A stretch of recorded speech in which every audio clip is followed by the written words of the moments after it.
자, 이번 시간에는 연력학 법칙에 대해서 배워보도록 할게요. 연력학 법칙이라고 하는 건 간단하게 얘기하면 두 가지가 있는데 1법칙하고 2법칙이 여기가 들어가는 교육 과정이에요.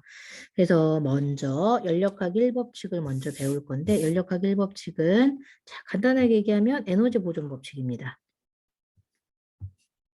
무슨 법칙? 에너지 보존 법칙. 자, 먼저 피스톤에다가 내가 기체를 집어넣을 거야. 피스톤에다가 기체를 집어넣을 건데 이렇게 피스톤에다가 기체를 집어넣게 됐을 때 이 기체가 부피가 팽창을 하거나 수축을 하면서 열을 가지고 일을 할 수 있는데 이렇게 피스톤에 들어있는 기체가 일을 했을 때 이 기관을 우리가 뭐라고 하느냐? 열기관이라고 표현을 합니다. 그래서 열 에너지를 가지고 역학적인 에너지를 통해서 일을 할 수 있는 이런 기관을 바로 열기관이라고 합니다. 자, 그럼 기체가 한 일에 대해서 표현을 해보도록 할게요. 자, 우리가 일이라고 하는 거는 힘하고 이동거리의 곱으로 설명을 했었어. F를 힘이라고 하고 델타 L은 이동거리라고 할게. 뭘 밀 거냐면 피스톤 안에다가 기체를 일정량을 집어넣을 거야. 그래서 이때 들어가는 기체의 일정량을 기체 분자수라고 하고 이 기체 분자수가 일정하게 있었을 때 내가 여기다가 이제 가열을 하려고 그래. 그러면 가열을 해서 Q라고 하는 열량을 공급을 해주는 겁니다. 그러면 이 기체 안에 있던 이 기체 성분들이 뭘 받아요? 열을 받겠죠? 열을 받으면서 처음에 있던 부피에서 나중 부피로 부피가 어떻게 될 거야? 증가를 할 거야. 왜? 피스톤을 밀 거거든. 왜 밀어요? 안에 있는 압력과 밖에 있는 압력을 어떻게 하기 위해서? 같게 하기 위해서. 안에 있는 기체 압력과 밖에 있는 대기압이 같아지게 기체가 부피가 커지면서 압력을 맞출 거거든요. 자, 그래서 기체가 일정한 압력 P를 유지하면서 부피가 델타 V만큼 늘어날 때, V1에서 V2로 이렇게 늘어날 때 기체가 한 일은 내가 이거를 밀었을 때 힘의 크기를 뭐라고 그랬어? F라고 그랬지, 그지? 힘을 F인데 우리 F를 구할 수가 없어. 여기서는 못 구하고 어떻게 구하느냐? 기체가 받는 압력을 단위 면적당 작용하는 힘이라고 정의를 하자. 자, 그러면 여기 있는 면적이 어디야? 여기요. 이 피스톤에 있는 단면적 A죠. 단면적 A에다 받는 힘 F. A분의 F. 그래서 단면적은 제곱미터의 단위, 힘의 단위는 뉴턴의 단위. 그래서 뉴턴 퍼 제곱미터가 압력의 단위다. 자, 그럼 우리가 이 식에서 뭘 구할 수 있다?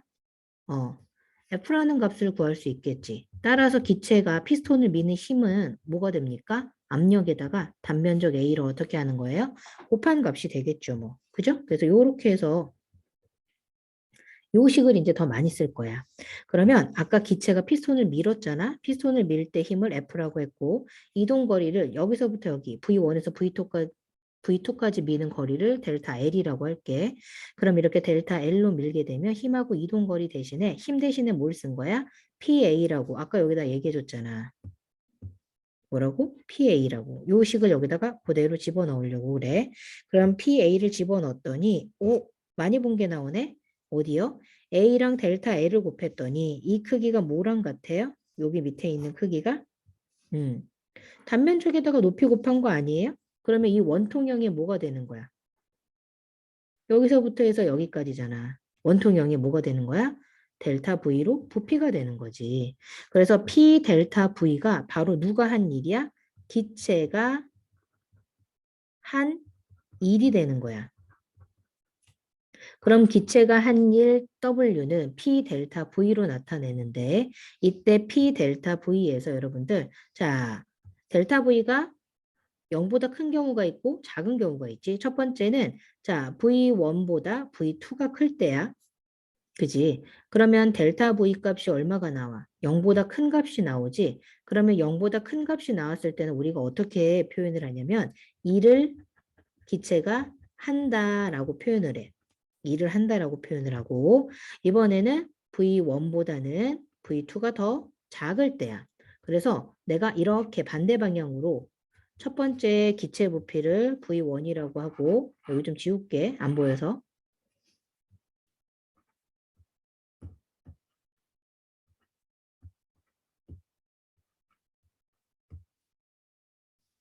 요렇게 됐을 때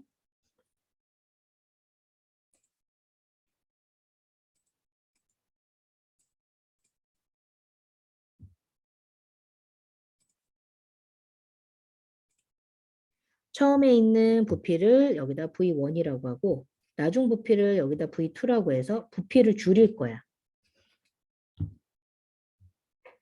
그럼 이렇게 부피를 줄이게 되면 델타 V 값이 얼마가 돼요?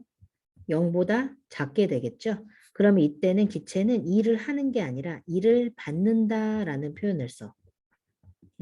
그래서 우리가 델타 V가 0보다 클 때랑 델타 V가 0보다 작았을 때 이 두 가지 경우를 따로따로 이렇게 기억해 두도록 할게요.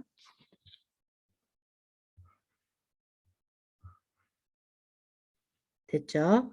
자, 그러면 봅시다. 여기 V2, V1으로 반대로 줄인다. 이렇게 써놓을게.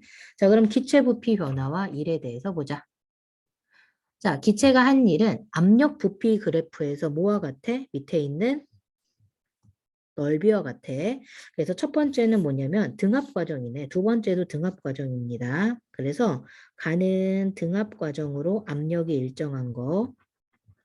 나 같은 경우도 등압 과정으로 압력이 일정한 것. 그럼 이렇게 압력이 일정하게 됐을 때, 자, 가는 왼쪽에서 오른쪽으로 부피가 어떻게 되고 있어? 증가하고 있지. 델타 V가 0보다 클 때야. 그럼 델타 V가 0보다 크면 어떻게 돼? 우리가 기체가 한 일은 P 델타 V인데 델타 V도 플러스고 W도 플러스지. 그러면 이건 어떻게 된다? 기체는 외부에 뭐를 한다? 일을 한다라는 표현을 써.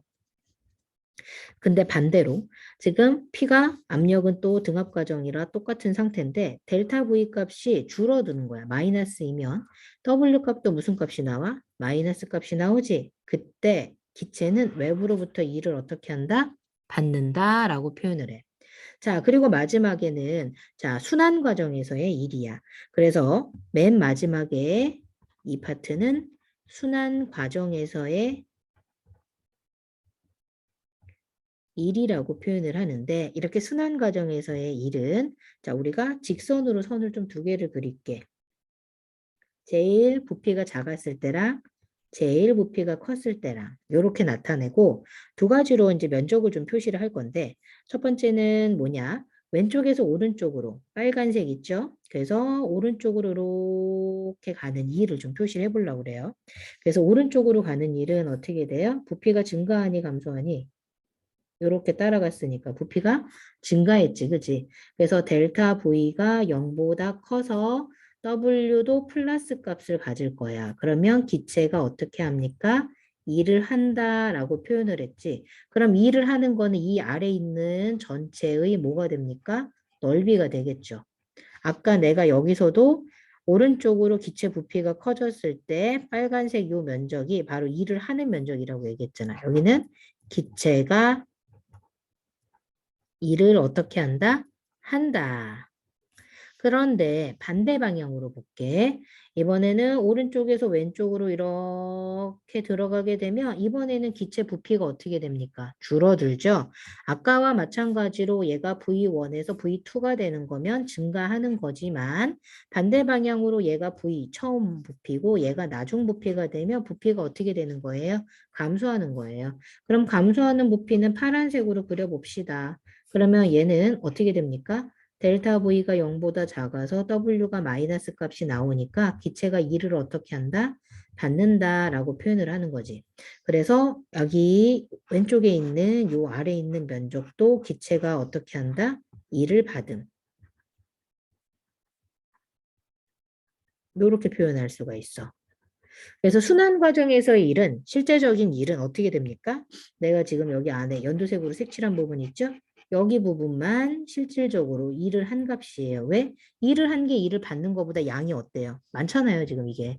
그래서 위에서 아래 빼면 요 안에 있는 면적이 바로 한 번 순환했을 때 한 일이 되겠죠? 그러면 만약에 이게 1회 순환했을 때 50줄의 일을 했다. 그러면 5회 순환을 하게 되면 5, 5, 25, 250줄의 일을 한다. 이렇게 표현을 하는 거예요. 한 바퀴 도는데 50줄씩 일을 하면 됐습니까? 그래서 이렇게 순환 과정에서의 일은 어떻게 표현을 하느냐? 그래프로 둘러싸인 넓이와 같다. 그럼 이 넓이는 대부분 그지? 주겠지, 그지? 아니면 계산할 수 있게 삼각형이나 사각형 이렇게 간단하게 나타낼 거야. 자, 그래서 이렇게 열기관에다가 뭘 집어넣고 기체를 집어넣고 나서 우리가 이 원통형 내부에 뜨거운 기체가 팽창할 때 이 기체가 피스톤을 밀어내는 일을 하지. 그러면서 이렇게 바퀴를 회전을 해서 우리가 고열원에서 열을 Q1이라는 값을 주게 되면 저열원으로 Q2라는 열이 나가고 그 다음에 피스톤이 밀면서 바퀴에 W라고 하는 일을 할 겁니다. 그래서 열을 이용해서 동력을 얻는 이런 장치가 바로 열기관이에요. 그럼 기체 내부 에너지에 대해서 보도록 하죠. 자, 기체 내부 에너지. 자, 기체 내부 에너지는 자, 기체 분자들의 운동 에너지랑 포텐셜 에너지 이 두 가지를 더하는 값이 기체 내부 에너지입니다. 그래서 운동 에너지하고 또 하나는 포텐셜 에너지를 다 더하는 게 기체 내부 에너지인데 기체 내부 에너지는 우리가 일반적으로 U라고 쓰고요.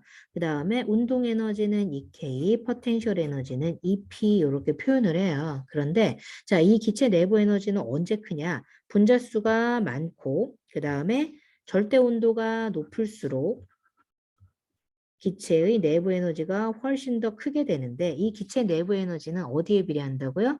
분자수요. 그래서 우리가 분자수를 어떻게 표현을 하냐면 N이라고 표현을 해요.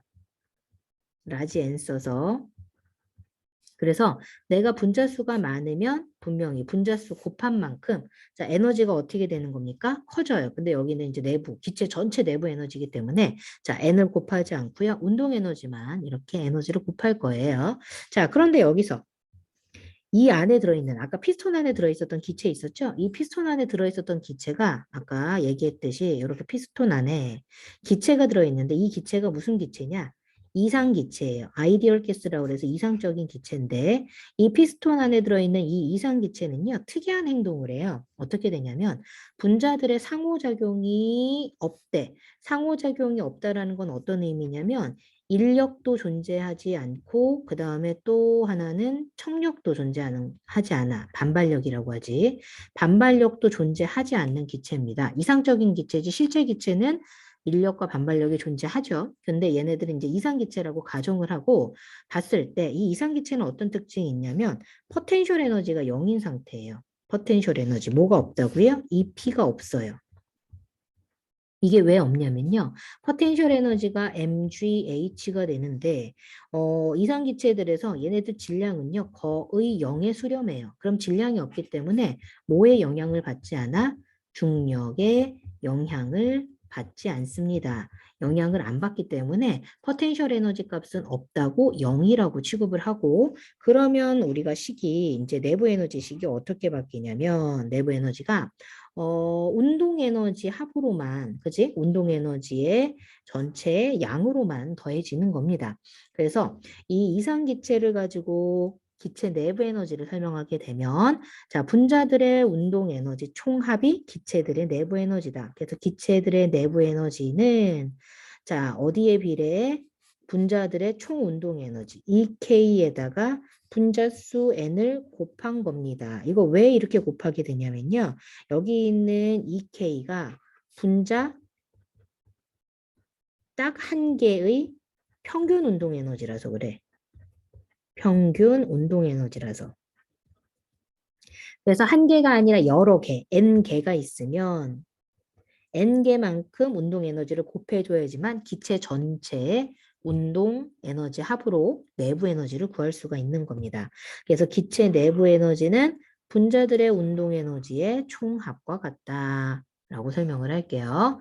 자, 그러면 자, 연력학 1법칙에 대해서 봅시다. 자, 연력학 1법칙이라고 하는 건 뭐냐? 기체가 흡수한 열 에너지 Q는 기체 내부 에너지 변화량과 그 다음에 기체가 외부의 한 일의 합과 같다라는 Q는 델타 U 플러스 W라는 식을 사용을 하게 되는데 우리가 요 식 사용을 하게 됐을 때 알아야 되는 내용 하나 더 볼게요. 참고로. 자, 이상기체 상태 방정식이라는 걸 배울 거예요. 그래서 이상기체 상태 방정식에 해당하는 식을 하나 배울 건데, 자, PV는 nRT라는 식을 배울 겁니다. 처음 보는 식이죠. 자, 여기서 P는요, 기체가 나타나는 기체의 압력을 나타내고요. 그 다음에 두 번째 V는 볼륨으로 부피를 뜻해요. P는 프레셔의 약자예요.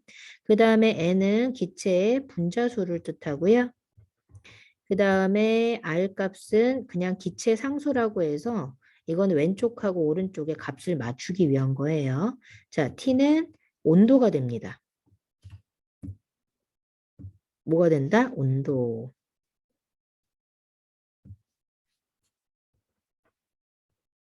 그래서 기체 압력과 부피를 곱한 값이 분자수하고 상수하고 온도 곱한 값이랑 같다라고 해서 우리가 이제 뒤에서 이 연력학 1법칙을 이용을 해서 PV 그래프를 해석을 할 거거든. 그래서 여러분이 반드시 알아야 되는 게 바로 뭐냐? 자, 이 PV 값은요. 절대 온도 T에 비례하고 그 다음에 내부 에너지에 비례하는 요 관계식. 요거 반드시 기억하셔야지 되는 겁니다. 이거 되게 중요한 거예요. 자, 그래서 이 PV 값의 변화가 크잖아요. 그러면 우리가 아까도 얘기했듯이 이제 피스톤이 이렇게 들어가 있었잖아. 기체 안에. 피스톤 안에 기체가 이렇게 들어가 있었지, 안에가. 이렇게 들어가 있을 때 이 안에 들어가 있는 기체 몰수는 어떻다고 그랬어? 기체의 양은 항상 일정하다라고 그랬어. 그럼 여기서 n 값이 항상 일정하기 때문에 여기서 기체 분자수 양이 항상 일정하기 때문에 여러분 PV의 곱이 크잖아요. 그럼 절대 온도가 커지는. 그지? 그래서 여기 PV의 곱이 커지잖아? 그러면 여기서 절대 온도, 뭐 아니면 일반적인 섭씨 온도, 이렇게 온도가 커지는 이런 일이 벌어지고요. PV 값이 만약에 작아지잖아요. 그럼 온도가 낮아지는 이런 경우가 생겨요. 그래서 Q는 델타 U 플러스 W였을 때 얘네들의 식의 상관관계를 보게 되면 자, 내가 Q 값이 플러스잖아요. 열을 어떻게 한 거냐? 흡수한 거고요. 델타 U가 플러스잖아요. 내부 에너지가 증가한 것이고 아까 W는 P 델타 V라고 얘기했었죠. W가 플러스잖아요. 그럼 기체가 어떻게 된 거다? 일을 합니다. 일을 한 거다라고 표현을 해요. 자, 그 다음에 Q값이 마이너스다. 그러면 열을 어떻게 한 것이고 방출한 것이고 델타 U가 마이너스다. 그러면 내부 에너지가 감소한 것이며 그 다음에 W 값이 마이너스다. 그럼 기체가 일을 한 게 아니라 일을 받았다고 표현을 합니다. 됐죠? 자, 그러면 기체가 자, 열을 얻었을 때, Q를 열을 얻었을 때 델타 Q는 뭐다? 플러스다. 이런 의미고 기체가 열을 잃었을 때는 델타 Q는 뭐다? 마이너스다. 그래서 이 연력학 1법칙은요. 뭐와 뭐를 포함하는 법칙이야? 열 에너지하고 역학적 에너지를 포함을 했지. 이 두 가지를 다 포함을 했지. 열 에너지와 역학적 에너지를 포함한 무슨 법칙이다? 에너지 보존 법칙이다. 이거 맨 처음에 설명을 했죠. 자, 그래서 이렇게 연력학 1법칙은 전체 에너지가 보존이 된다라고 하는 건데, 자, 온도에 따라서 여러분들 기체 분자 운동의 상태가 달라요. 자, 기체 분자들의 운동 에너지의 평균 값은 어디에 변한다? 절대 온도에 비례한다라고 그래서 원래 식이 있어요, 여러분. EK라고 하는 기체 분자의 운동 에너지는요. 2분의 3 KT라고 그래서 이 T가 라지 T가 바로 뭐냐? 절대 온도예요. 이 절대 온도, 기체 분자의 운동 에너지는 절대 온도에 비례한다라는 이 공식이 있습니다. 근데 지금 우리는 이제 2분의 3K는 중요하지 않고 여하튼 간에 운동 에너지가 어디에 비례한다? 절대 온도에 비례한다. 그래서 낮은 온도는 분자 운동이 굉장히 둔해서 화살표 길이가 짧지만 높은 온도는 분자 운동이 활발해서 화살표 길이가 길어요. 그래서 이 운동 에너지가 절대 온도에 비례하는데요. 자, 분자가 하나가 아니라 여러 개니까 여기다가 n개를 이렇게 곱해준 거예요. 됐죠? 자, 그래서 아까 앞쪽에 기체 분자의 운동 에너지는 다시 누구한테 영향을 끼쳐? 내부 에너지에 영향을 끼치지. 그래서 내부 에너지가 결국에는 그지? 분자 운동에 속도에 따라서도 달라지고 이 속도는 누구 때문에 달라져? 절대 온도에 따라 달라지고 이런 관계입니다. 그래서 온도가 변하잖아요, 여러분들. 그러면 기체 내부 에너지가 더 커지는 겁니다. 올라가거나 그렇게 됐을 때. 자, 그러면 이번에는 풍선을 이용해서 역학적 연력학 실험을 좀 해보도록 할게요. 자, 과정. 오른쪽에 봤더니 가와 같이 뜨거운 물이 담긴 비커에다가 공기를 집어넣었네. 공기를 불어넣은 풍선을 집어넣는데 이렇게 뜨거운 물이었을 때는 어떤 일이 벌어져? 여기다가 써볼게. Q는 델타 U 플러스 W 이렇게 쓰게 된다면 자, 내가 바깥쪽에 뜨거운 거니까 열을 가했지, 그치? 그랬더니 풍선 안에 있는 기체를 기준으로 하는 거야. 나는 기체가 관심이 있지. 다른 애들은 관심이 없어. 그럼 풍선 안에 있는 기체는 자, 온도가 올라가니까 내부 에너지가 어떻게 되겠어? 플러스로 증가가 될 거야. 내부 에너지가 증가해. 열을 어떻게 했으니까 기체가 흡수했거든. 그러면서 어떻게 돼? 풍선 크기가 그대로 유지가 되니? 응, 아니야. 풍선 크기는 아까보다 어떻게 될 거야? 이렇게 커질 거야. 그지? 풍선의 부피가 델타 V가 0보다 커질 거란 말이야. 그러면서 W가 플러스가 돼서 기체가 일을 어떻게 한다? 한다. 그지? 일을 한다. 라고 표현을 하는 거야. 이번에는 지금 얼음을 부었네. 차가운 물을 부었지. 그지? 그래서 차가운 얼음을 부었더니 어떻게 됩니까? 이 안에 있는 나는 누가 관심이 있다고? 기체가 관심이 있다니까? 이 기체가 어떤 일이 벌어져? Q는 델타 U 플러스 W라고 했을 때 자, 열을 어떻게 합니까? 빼앗기죠. 바깥쪽으로 열이 이제 나가잖아요. 그러면 열을 어떻게 합니까? 방출하는 거죠. 그러면 내부 에너지가 어떻게 되겠어요? 감소하겠고 기체가 부피가 줄어들겠죠. 이렇게 안으로 줄어들 겁니다. 줄어들면서 일을 어떻게 해요? 외부에서 받겠죠. 이렇게 표현을 하는 겁니다. 됐죠? 자, 그러면 열평형 상태 잠깐 보도록 할게요. 자, 열평형 상태라고 하는 건 온도가 다른 두 물체가 접촉할 때, 자, 온도가 어떤 물체에서? 높은 물체에서 온도가 어떤 물체로? 낮은 물체로 뭐만 이동하는 거예요? 열이 이동을 하는 거예요. 뭐가 이동한다고요? 열이요, 열. 열 빼놓고는 이동하지 않나요? 아, 물질도 가긴 하겠죠. 근데 접촉을 해놓게 되면은 우선은 열이 이동을 하는데 이렇게 열이 이동을 하면서 온도가 같아진 상태를 우리가 뭐라고 부른다? 열평형 상태라고 이렇게 부릅니다. 그래서 높은 물체는 온도가 고온이죠. 그죠? 고온의 물체. 그 다음에 낮은 물체는 온도가 저온인 상태인데 고온에서 저온으로는 뭐가 이동을 합니까? 열이 이동을 합니다. 그래서 이렇게 열이 이동을 할 것이다. 자, 그러면 높은 온도의 물체는 에너지를 어떻게 할까? 잃겠지, 그지? 그래서 에너지를 잃은 열의 양이 생길 것이고 그 다음에 온도가 낮은 물체는 어떻게 될까? 열을 얻어야 되지. 얻은 열의 양이 생길 것인데 이 값은 서로 어떨까요? 무조건 같겠죠. 왜 같아요? 잃은 열량하고 얻은 열량, 주고받은 양은 변화가 없잖아. 다른 애들이 안 받았으니까. 그지? 그리고 이때 이렇게 온도가 일정한 구간이 이렇게 나오는데 이게 바로 무슨 상태다? 열평형 상태. 열평형 상태일 때는 에너지가 이동할까 안 할까? 안 합니다. 에너지가 이동 안 하는 상태예요. 자, 그 다음에 53페이지 보도록 하죠.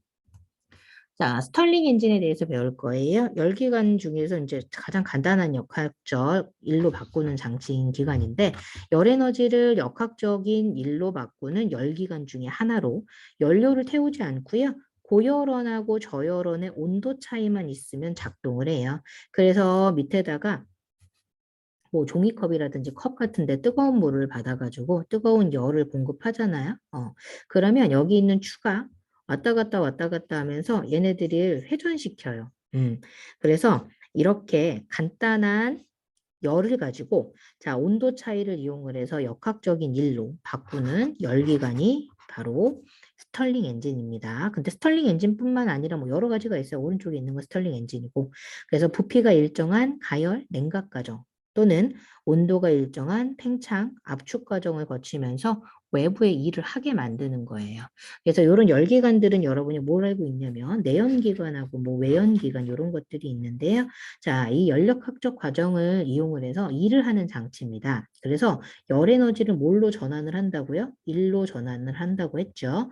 그래서 내연기관 같은 경우는 기관의 내부에서 연료를 연소시키는 거예요. 우리가 알고 있는 연료가 석유라든지 아니면은 뭐 휘발유도 뭐 다 포함이에요. LNG, LPG 뭐 이런 애들 있죠? 이런 것들을 이용하는 기관. 그래서 가솔린 기관, 디젤 기관이 있고요. 외연 기관은요. 기관의 외부로부터 열 에너지를 얻어서 일을 하는 기관인데 자, 증기 기관이나 스털링 기관이 요에 해당합니다. 자, 그럼 연력학 과정 좀 보도록 할게요. 자, 이 연력학 과정은요. 이 페이지에서 안 보고 뒤쪽에서 좀 설명을 할 거예요. 자, 지금 연력학 과정이 모두 크게 네 가지 경우가 있는데 이 네 가지 경우가 굉장히 좁은 범위에 그지? 일을 하는 경우라서요. 기체 팽창 압축, 뭐 압력 증가 감소를 다 설명하기에는 약간 부족해서 한꺼번에 있는 페이지로 좀 설명을 하려고 해요. 뒤쪽에 좀 볼게요. 페이지가 여기에 나와 있어요. 기체의 순환 과정에 58페이지네. 이상기체 순환 과정에서 우리가 이제 이런 식으로 그래프가 그렸는데 약간 그래프가 좀 부족하여서 좀 추가로 좀 더 그려보도록 하겠습니다. 자, 이상기체 과정에서 우리가 등온 과정과 등압 과정이 해당하는 걸로 하는데 이 그래프로 하기에는 조금 부족하여서 그래프를 좀 다시 넣도록 할게요. 자, X축하고 Y축에 해당하는 그래프로 좀 그릴 건데 여기가 X축, Y축. 먼저 선을 따볼게. 여기가 X축. 자, 그래 놓고 나서 그래프를 그리면 자, 여기가 압력이고요. 여기가 부피예요. 그 다음에 여기가 0이고요. 자, 먼저 PV 값이 같은 지점을 좀 연결을 해보려고 그래요. 이렇게 점선 보이죠? 그 다음에 여기도 점선 보이죠? 자, 요 선을 뭐라고 부르느냐? 등온선이라고 부릅니다. 무슨 선이요? 등온선. 이 등온선은요, 온도가 일정한 선이에요. 여기가 T1이고, 여기가 온도가 T2라고 했을 때, 기체 부피 PV 값을 곱하게 됐을 때, 값이 같은 지점이, 그지? 쭉 연결이 된 거예요. 그래서 P랑 V 곱하고, P랑 V 곱해서 이 PV 값이 다 똑같은 지점. 아까 이상기체 상태 방정식에서 얘기했었잖아요. 우리 뭐라고 그랬었죠? PV는 nRT였을 때, 그지? 자, 일정 기체를 피스톤 안에다 집어넣기 때문에 PV 값이 똑같으면 온도가 어떻다? 일정하다. 그러면 PV를 곱했을 때 누가 더 큰 거야? T2가 더 큰 거지. 어떻게 해요? 선을 대충 그려볼게요. 자, 내가 여기 부피를 똑같은 지점으로 이렇게 그리게 되면요. 부피가 똑같은 지점이 됐을 때 압력 누가 더 커요? T2 있는 지점이 T1보다 더 압력이 높죠? 그럼 PV 값이 크니까 온도가 더 높은 거예요. 자, 그래서 우리가 여기서 등압 과정하고 등온 과정 여러 가지를 쓸 건데 먼저 이런 식으로 해서 선을 하나 쭉 빨간색을 그려보도록 할게.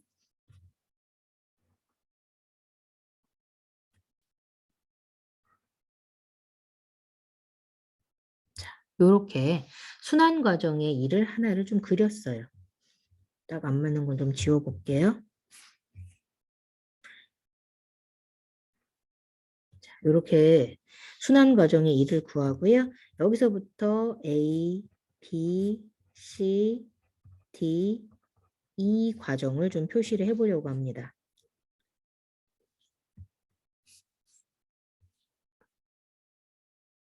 잠깐만.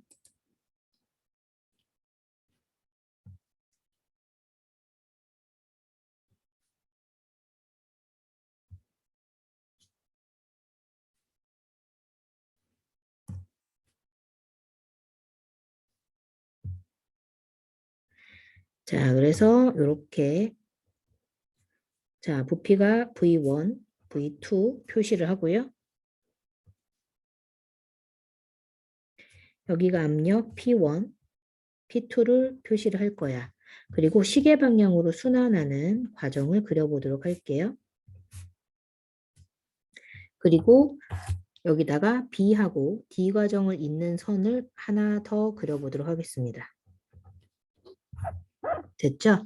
그러면서 여기서 우리가 네 가지 과정을 찾아볼 건데요. 첫 번째는 등압 과정을 찾을 것이고요. 두 번째는 등온 과정, 등적 과정 찾을 것이고 세 번째는 등온 과정을 찾을 거고요. 그 다음에 네 번째는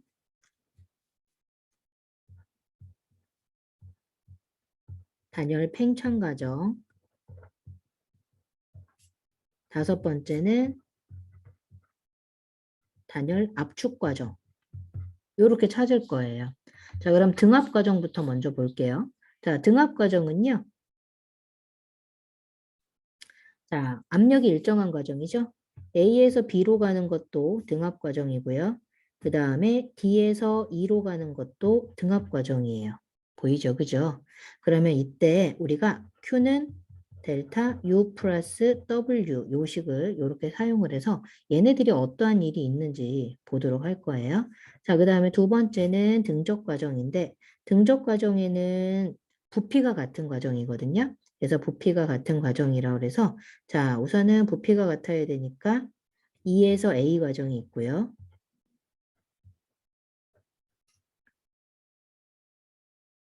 그 다음에 또 하나는 C에서 D 과정이 있네요. 그죠? 그래 놓고 여기서 Q는 델타 U 플러스 W 또 쓸 거야. 그 다음에 등온 과정은요. B에서 C로 되는 과정하고 C에서 B로 되는 과정을 볼 거야. 그래 놓고 또 Q는 델타 U 플러스 W 요거를 적을 겁니다. 자, 그래 놓고 얘네들을 각각 좀 확인을 해볼 건데 첫 번째 볼게. A에서 B로 가는 과정은요. 어떻게 돼? 압력은 일정하지. 압력은 일정을 하기 때문에 압력 변화가 없는데 부피가 어떻게 됐어? 커졌어. 그래서 W 값이 플러스야. 2를 했지. 그러면 W 값이 플러스라서 2를 했고 그 다음에 여기서 PV 값 전체 압력하고 부피를 곱한 값이 커지니까 자, 온도가 올라가서 내부 에너지가 어떻게 돼? 증가했고 그 다음에 내부 에너지가 증가하고 1도 했으니까 Q 값도 어떻게 돼? 플러스가 되죠. 그래서 A에서 B로 가는 과정은요. 자, 가해준 열 에너지 Q만큼 흡수를 해서 내부 에너지, 기체의 내부 에너지를 증가시키고 W만큼 어떻게 한 거야? 일을 한 거예요. 그죠? 그런데 여기서 지금 이제 뭐가 생략이 된 거냐면요, 여러분. 우리가 아까 앞에서 PV, TU 과정이라는 걸 설명을 했었어요. 그죠? 그래서 내가 요거 좀 기억해 두라고 그랬죠. 그래서 뭐냐? 자, PV 값이 커지면요. 내부 에너지는 당연히 커지는 거고요. 그 다음에 이게 온도가 올라가서 나타나는 증상이에요. 그 다음에 PV 값이 줄어들잖아요. 그럼 온도가 낮아지니까 내부 에너지는 감소하게 되는 거거든요. 그래서 이 과정이 반드시 포함이 되어야 됩니다.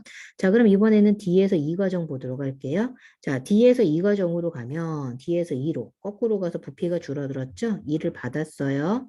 자, 그럼 2를 받으면서 PV 값이 줄어들었으니까 봐봐요. PV 값이 줄어들었으니까 온도가 낮아지죠. 그래서 내부 에너지가 감소하고 그러면 그만큼 2를 어떻게 열을 방출하게 되는 겁니다.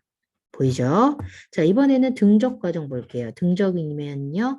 델타 V 값이 0이에요. 따라서 W가 2를 안 한 0인 값이 나와요. 그러면 W가 0이라서 2를 안 하는데 먼저 2에서 A 과정을 봅시다.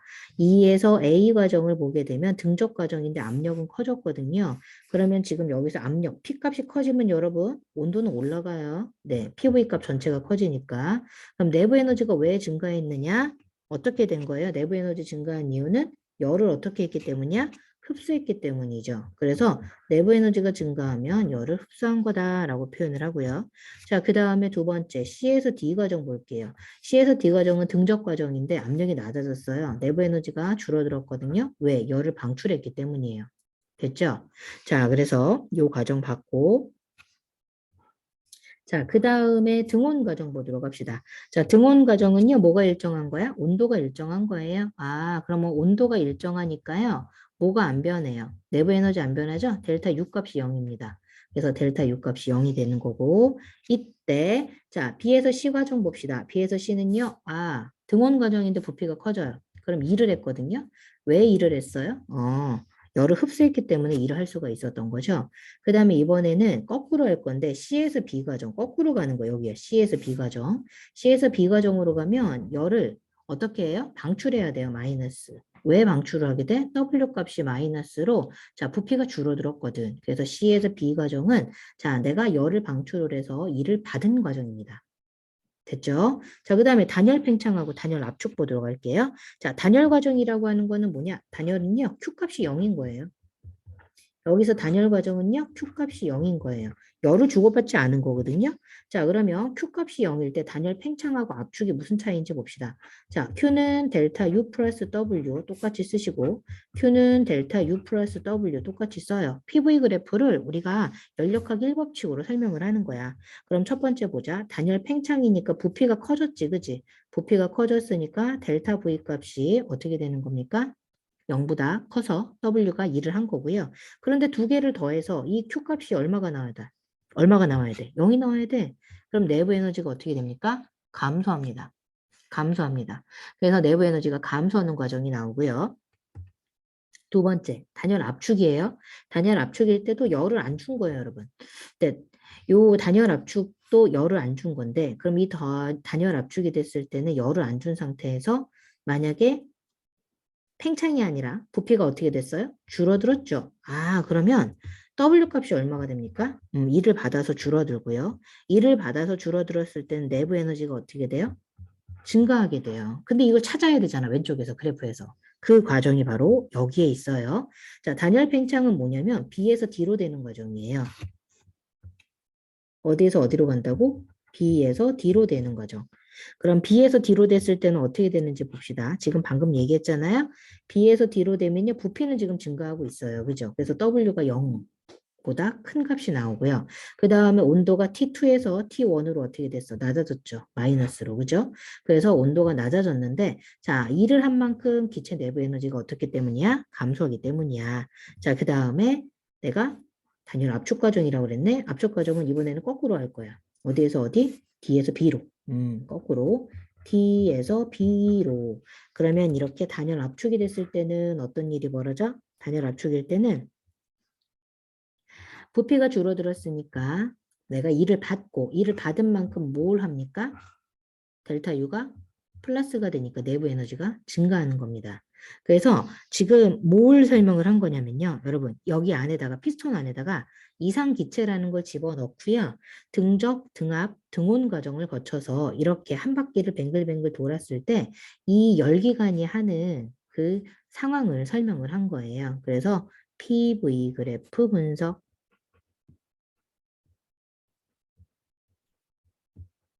요렇게 나타냈는데 지금 여기 위에 있는 그래프는 요 밑에 부분이 약간 다르죠. 그죠? 내려와서 올라가는 부분이 없어서 내가 좀 추가를 해서 연력학 과정을 분석을 해봤습니다. 됐나요? 자, 그럼 이렇게 기체가 이렇게 1, 2, 3, 4, 5 한 번씩 이렇게 회전을 하게 되면서 자, 흡수한 열이 얼마냐? 그럼 열은 얼마만큼 흡수를 하냐면요. 기체 부피가 어떻게 된 만큼 증가하고 그 다음에 또 한 번 압력이 증가하는 만큼 자 일을 하고 그 다음에 열을 흡수해요. 그래서 지금 보면 순환 과정에서 지금 이렇게 돼가지고 오각형 모양으로 해서 대략 오각형 모양으로 해서 이렇게 회전을 하게 됐을 때 한 일은요. 흡수한 열량은 EA 그 다음에 AB, BC, CD 요렇게는 지금 쭉 한 바퀴 돌 거잖아. 2까지 해서. 자, 그럼 요렇게 한 번 회전할 때마다 한 일의 양은 요 안에 있는 면적만큼 일을 할 겁니다. 요렇게 면적만큼. 자, 그러면 요 교재에 있는 내용에 있는 거 좀 볼게요. 선생님 그래프랑 약간 달라서 A, B, C, D 이렇게 한번 순환을 하게 됐을 때 PV 관계를 나타냈거든요. C, D는 등온 과정이다 라고 하는 말은 뭐냐면 온도가 똑같다. 그래서 여기 있는 요 그래프 있죠? 여기 선, 요 초록색 선 선생님이 그린 선이 무슨 선이다? 등온선이다. 요런 의미야. 온도가 일정한 선이다. 자, 그래서 AB 과정을 먼저 봤더니 어떻게 됐어요, 여러분들? AB 과정이 A에서 B 과정이면 자, 지금 뭐가 일정한 상태야? 부피가 일정한 상태지. 부피가 일정하니까 얼마가 됐니? W 값이 0이 됐지, 그지? 왜? 델타 V가 0이잖아. 그지? 델타 V가 0이니까 W가 0이 된 거고. 그 다음에 PV 값이 커졌으니까 Q는 델타 U 플러스 W 요 식에다 집어넣은 거야. 그래서 AB 과정은 등적 과정이라 자 등적이라는 거는 W가 0인 과정이잖아. 그래서 W 0이고 자 그 다음에 내부 에너지가 증가했으니까 Q 값도 어떻게 돼? 증가한 거. 그 다음에 BC 과정은 등압 과정이죠. 등압 과정이었을 때 자 BC는 이거 W2라고 그래서 델타 V가 0보다 크죠. 그래서 플러스로 값을 가지고 있고 그 다음에 PV 값 커졌으니까 내부 에너지 증가했고 그래서 이렇게 두 가지를 더해주면 Q2라고 하는 열을 또 한 번 흡수한 거. 자, Q3 과정에서는 어떻게 돼? 부피는 증가했잖아. 그래서 얘도 델타 V가 0보다 크니까 부피 증가해서 플러스로 일을 했는데 등 온이니까 자 내부 에너지가 어떻게 됩니까? 0이 되겠죠? 그래서 내부 에너지 변화량이 없어서 얘가 0이 되는 거고 자 마지막으로 D에서 A 과정은 등압 과정인데 부피가 줄어들었어요. 이 마이너스죠? 일을 한 게 아니라 받은 거예요. 그리고 내부 에너지 감소해가지고 마이너스가 되겠고 얘는 열을 어떻게 합니까? 방출한 겁니다. 그럼 우리가 실질적으로 기체가 한 번 순환하는데 흡수한 열은 이 나머지 네 개의 열을 어떻게 해주면 되겠어요? 더해주면 되겠죠. 뭐 플러스든 마이너스든 그지? 이걸 다 더해주면 되고 그 다음에 기체가 한 번 순환하는 동안에 한 일의 양은 어떻게 돼요? W2, 3, 4 얘네들을 어떻게 해주면 돼? 더해주면 되죠. 뭐. 그죠? 플러스는 플러스, 마이너스는 마이너스. 이런 식으로 해서 계산하시면 됩니다. 됐나요? 자, 그러면 다시 앞쪽에 53페이지 볼게요. 자, 53페이지에 그래서 연력학 과정의 설명을 보면 자, 등압 과정, 등적 과정, 그 다음에 여기 등온 과정하고 단열 과정 모두 다 지금 선생님이 설명한 대로 설명돼 있고요. 자, 마지막에 있는 문제, 확인 예제 문제 요거 푸시면 될 것 같아요. 자, 그러면 요거 확인 예제 다 풀었으면 좀 뒤로 넘어가고요. 예시를 한번 들어줄까요? 여러분들이 이 예시 어디다 써먹는지 모르니까. 예시를 한번 들어볼게요. 자, 등압 과정 예시를 좀 들어봅시다. 등압 과정은 V1에서 V2로 어떻게 됐어? 부피가 증가하는 과정이죠. 이거 실험 설계는 요 정도로 하면 될 것 같아요. 여기다 이제 삼각 플라스크를 하나 두고요. 내가 여기다가 풍선을 하나 이렇게 고무 풍선을 하나 이렇게 불어 놓을까요? 끼워놨어 이렇게. 끼워놓고 나서 여러분 가열을 할게요. 그죠? 그러면 Q는 델타 U 플러스 W에서 자 나는 지금 방금 뭐라고 그랬어? 등압 과정이라고 그랬잖아. 등압 과정이었을 때 자 기체 부피가 어떻게 되는지 봅시다. 얘가 P 델타 V라고 얘기를 했었죠.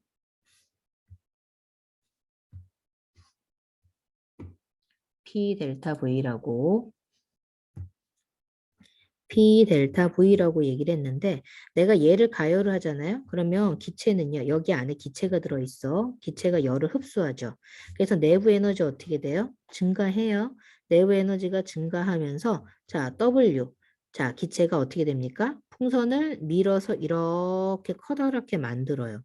보이죠? 빨간색으로. 이게 기체 부피가 어떻게 된 거예요? 증가한 거예요. 즉, 기체가 열을 흡수하면요. 내부 에너지가 증가하면서 자, 안에 있는 기체 압력과 밖에 있는 대기압이 같은 상태로 어떻게 됩니까? 풍선은 부풀어 오르게 만들잖아요. 그래서 기체가 뭐를 한 거다? 일을 한다라고 표현을 한 겁니다. 그런데 만약에 이제 냉각을 시키면 어떻게 되느냐? 냉각을 시키면 다시 이렇게 파란색 그래프로 돌아오겠죠. 부피가 줄어드니까.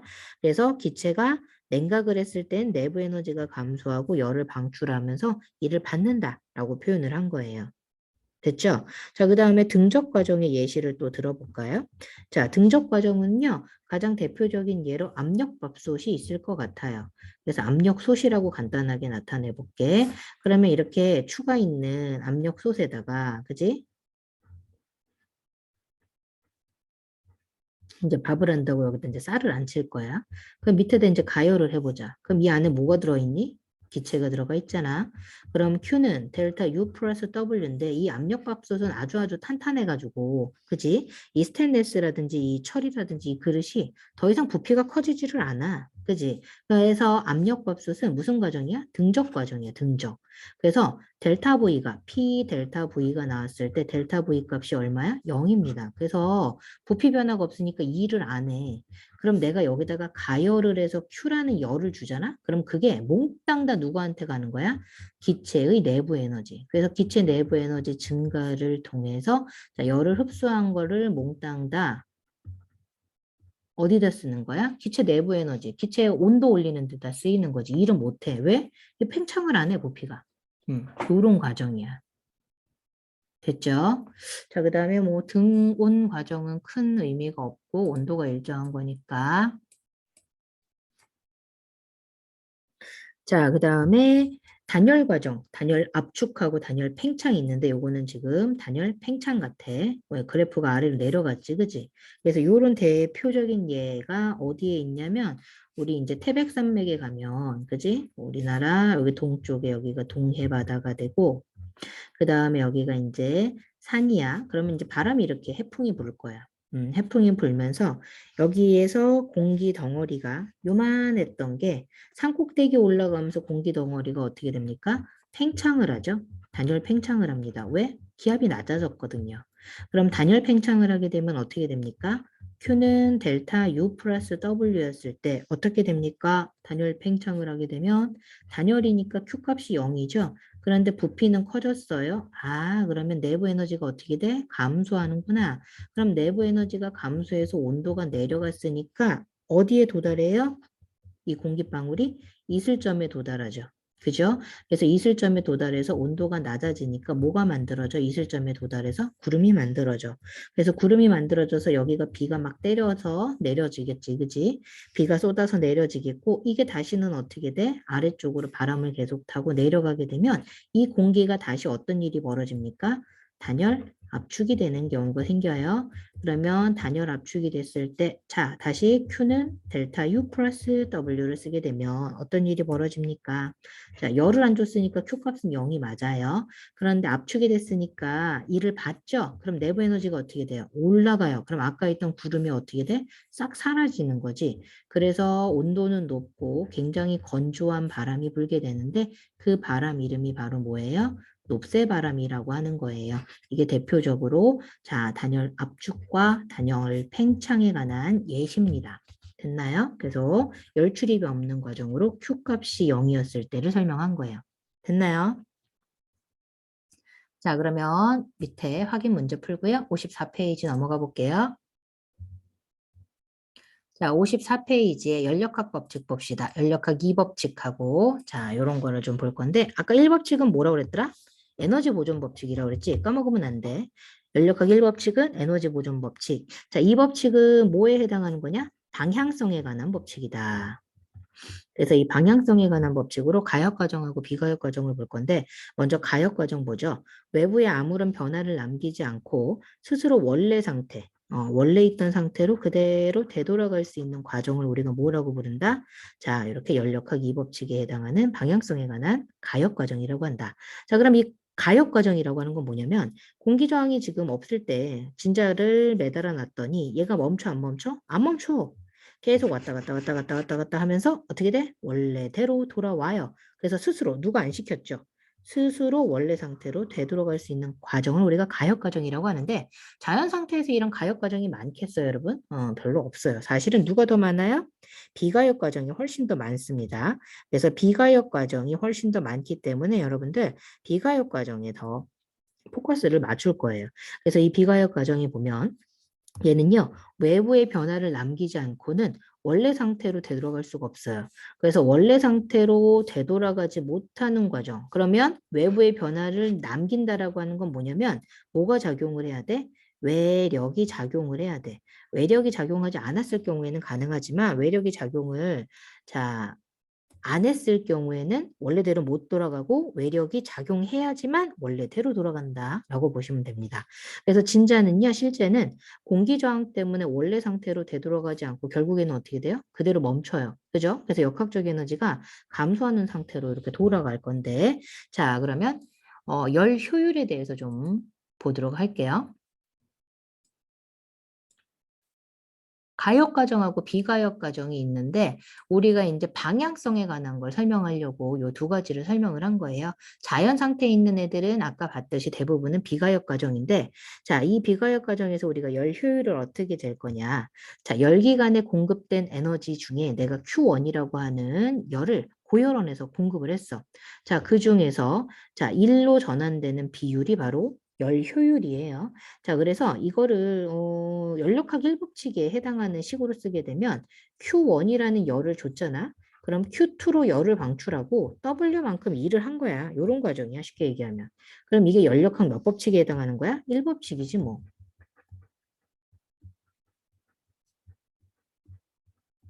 무슨 법칙이라 했어? 이게 에너지 보존 법칙이라며. 그지? 에너지 보존 법칙에 의해서 Q1이라는 열량을 주면 Q2의 열량으로 나가고 그다음에 W만큼 일을 하는 장치입니다. 자, 그래서 열기관에 공급된 열이 Q1이라고 한다면 그중에 일을 얼마나 했느냐? 이렇게 나타내는 값이고요.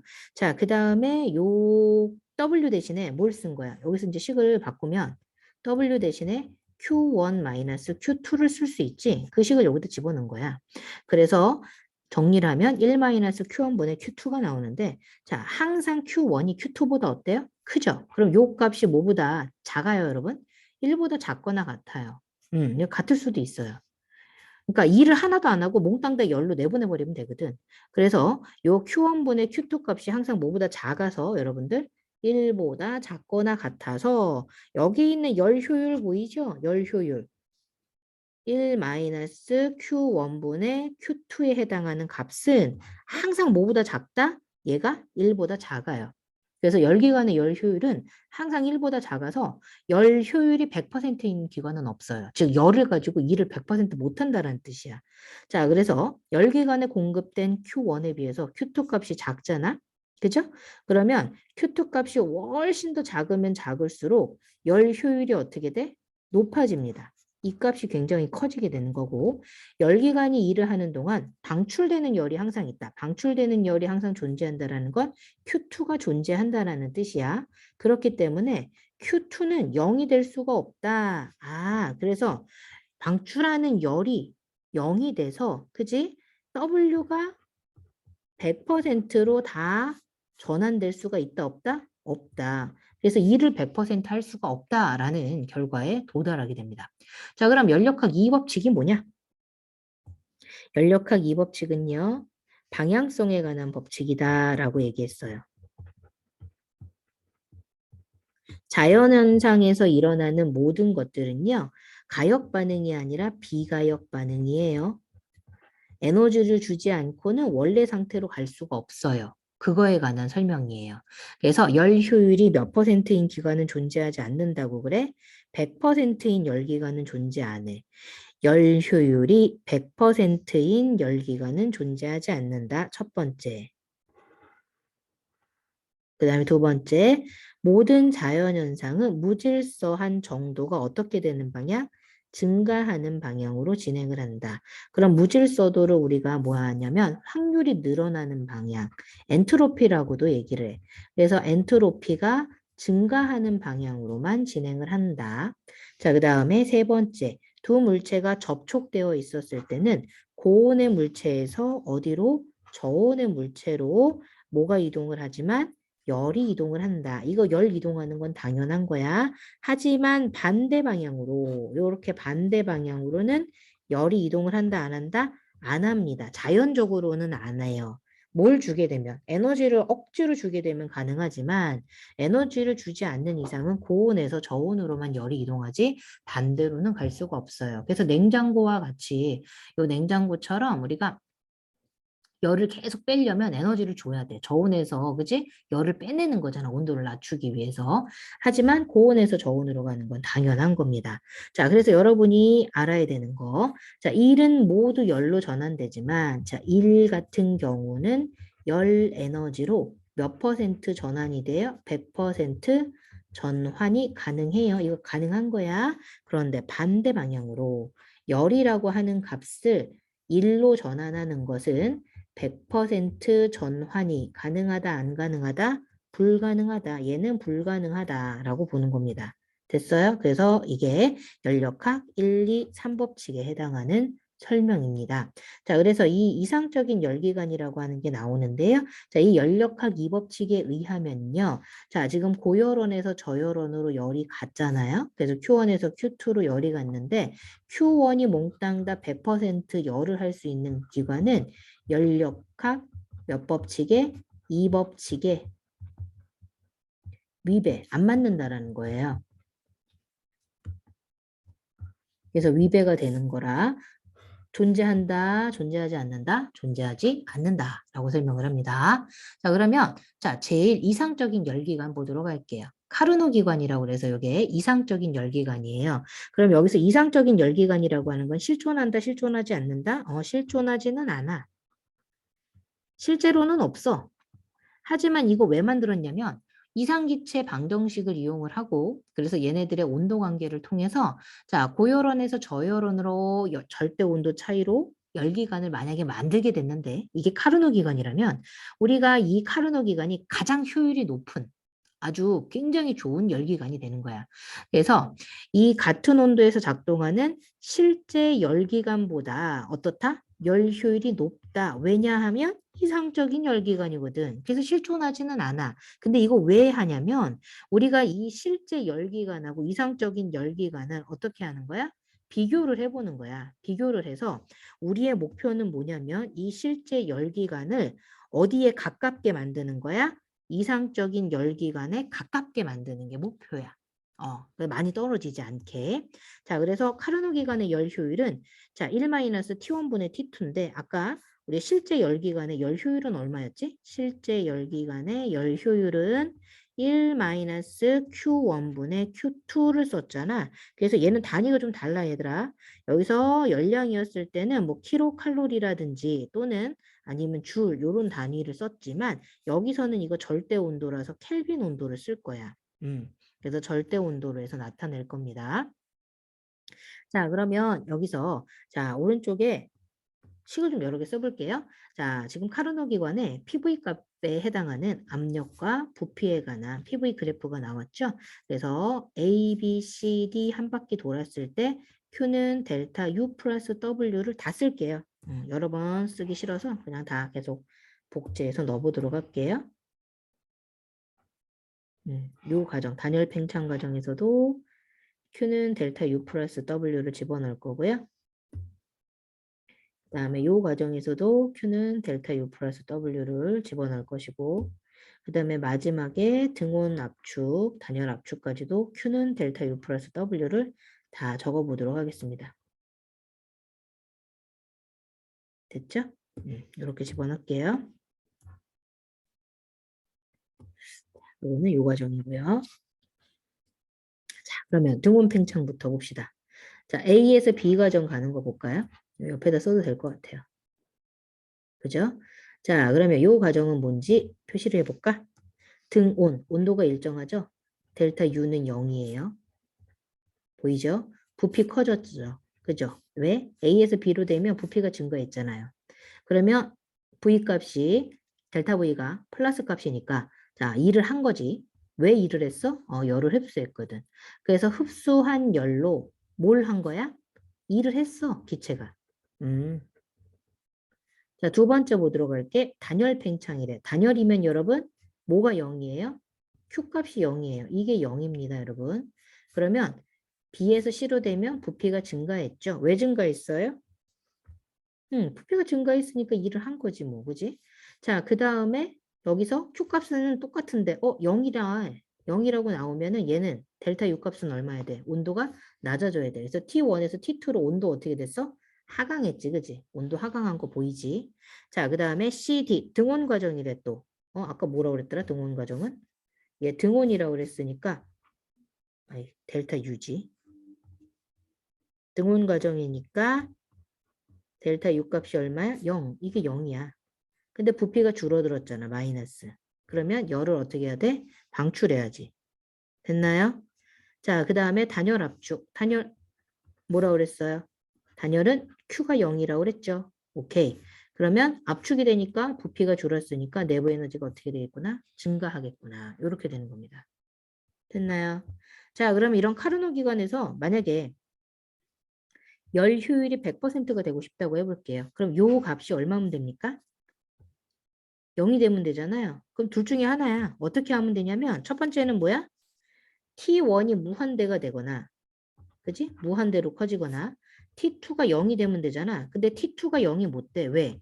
0켈빈은 도달할 수가 없는 온도거든. 이게 연력학 3법칙입니다. 너네는 안 배우지만 연력학 3법칙에 의하면 절대 영도인 0켈빈은요 도달할 수 없는 온도예요. 왜냐하면 분자 운동이 0인 상태인데 그건 불가능하거든. 그리고 얘가 T1이 무한대가 되면 되는데 이것도 사실은 비용적인 측면에서 그치? 그치? 비용이 굉장히 많이 들어가니까 불가능하겠지. 그래서 얘네들을 최대로 온도 차가 많이 나게 하면 자 우리가 열 효율 자체는 높일 수는 있지만 5는 절대로 만들 수가 없어? 100%는 만들 수가 없어. 이게 제일 중요해. 자, 열 효율이 100%인 기관을 만들 수가 없어. 이게 연력학 몇 법칙이다? 2법칙이다. 반드시 기억해 두시고 확인 문제 여기 풀게요. 자, 그래서 연력학 2법칙에 관한 거를 잉크로도 설명할 수 있어요. 물에다가 잉크를 집어넣으면 이렇게 골고루 퍼지죠. 그죠? 이거는 원래 가능한 일이에요. 근데 거꾸로 돼가지고 이렇게 뭉쳐지는 거는요. 그죠? 이건 불가능하죠. 안 되는 거잖아요. 그죠? 그래서 요거에 해당하는 거 받고 뒤쪽에 이제 문제 푸시면 됩니다. 엄청 길었죠. 그죠? 고생하셨어요. 개념 다지는 기본 문제도 있고 뒤쪽에 문제 많은데 좀 어렵습니다, 여러분. 좀 어려워요. 그래도 문제 풀면서 조금 더 설명할게요.